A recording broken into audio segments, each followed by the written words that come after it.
Hey everyone, it's February 18th, and that means that if today's your birthday, you share with serial killer Gary Ridgway, known as the Green River Killer, who once declared that murdering young women was his career and claimed at least 49 victims, and that is him right up there. Ridgway was born in 1949 in Salt Lake City, the son of a bus driver and a domineering mother, and the family relocated to Washington State in 1960. His parents often fought, including one incident when he witnessed his mother break a plate on his father's head. Rather than retaliate or even complain, his father just left the room. His mother was known to wear tight-fitting clothes and heavy makeup, being described by some as looking like a prostitute.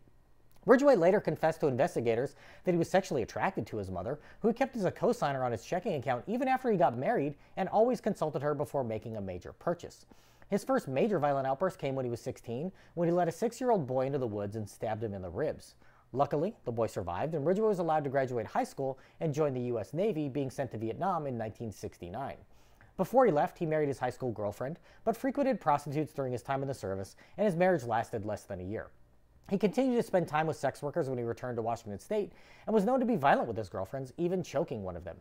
His murderous ways began in 1982 when a prostitute was found dead near the Green River. Another 4 women were found in quick succession in the same area, giving the nickname the Green River Killer to the perpetrator. Ridgway strangled his victims, usually by hand, but sometimes using ligatures. After strangling them, he would dump their bodies in forested and overgrown areas in King County.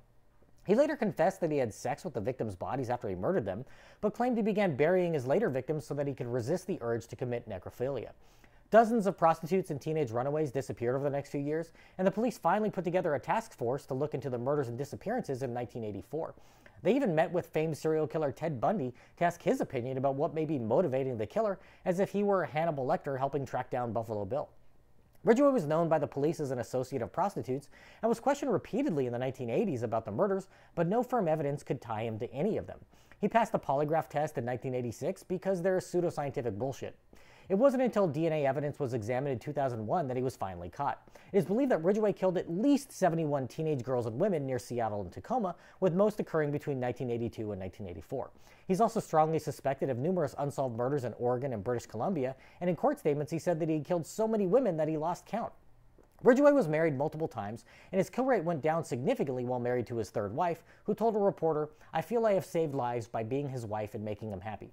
After they were married in 1988, he only killed 3 more women, the last of whom disappeared in 1998. Ridgway was convicted of 49 murders in Washington, and in exchange for his cooperation with helping locate the bodies of still missing women, he was given a sentence of life in prison and spared the death penalty. If this is your birthday, I hope you have a great day. Leave me a comment so I can wish you a happy birthday. And to Gary Ridgway, I say, happy birthday, you bastard.